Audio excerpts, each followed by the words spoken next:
Вы знаете, дорогие друзья, именно друзья, потому что в день нашего референдума мы сплотились. Так давайте сегодня, в этот день, знаменательный день для Юго-Востока, мы поддержим жителей, собственно говоря, этого Юго-Востока. Главное, помните, мы одно целое. Ведь так?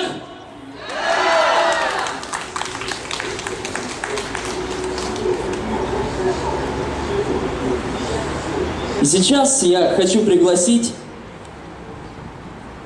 на эту сцену председателя Народной партии Милли Ферка Васви Абдураимова.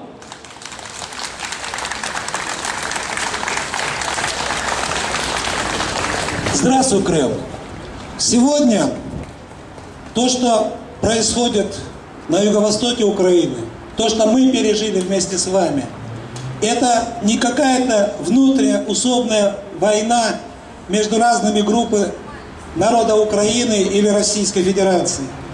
Это мы находимся сегодня на передовом фронте в борьбе с международным нацизмом и с международным фашизмом, олицетворением которого в Украине сегодня стала киевская хунта, которая уничтожает свой народ и совершает гнуснейшие преступления против человечности.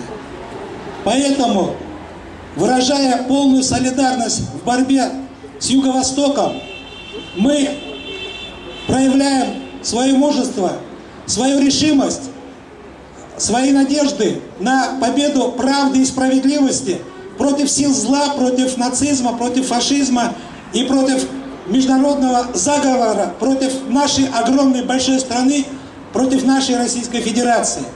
И в этой борьбе, конечно же, она, как и всякая жесточайшая борьба, она не бывает без потерь и без жертв. И мы это видим, что люди готовы жертвовать своими жизнями ради свободы, ради правды, ради будущего, ради наших внуков и правнуков, чтобы они жили в своей свободной, независимой, полноценной стране. Те люди, которые сегодня вершат преступления в Украине, они сегодня должны ясно и четко понимать, что возмездие неизбежно. Пройдет совсем немного времени, и я в этом абсолютно убежден. И в этом убеждены все прогрессивное человечество.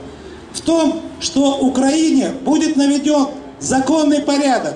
Украина, как братская страна, станет такой же равноправной частью нашей огромной великой державы, которую сегодня олицетворяет Владимир Владимирович Путин, Российская Федерация и будущий Евразийский Союз. Мы победим! Крым за Юго-Восток!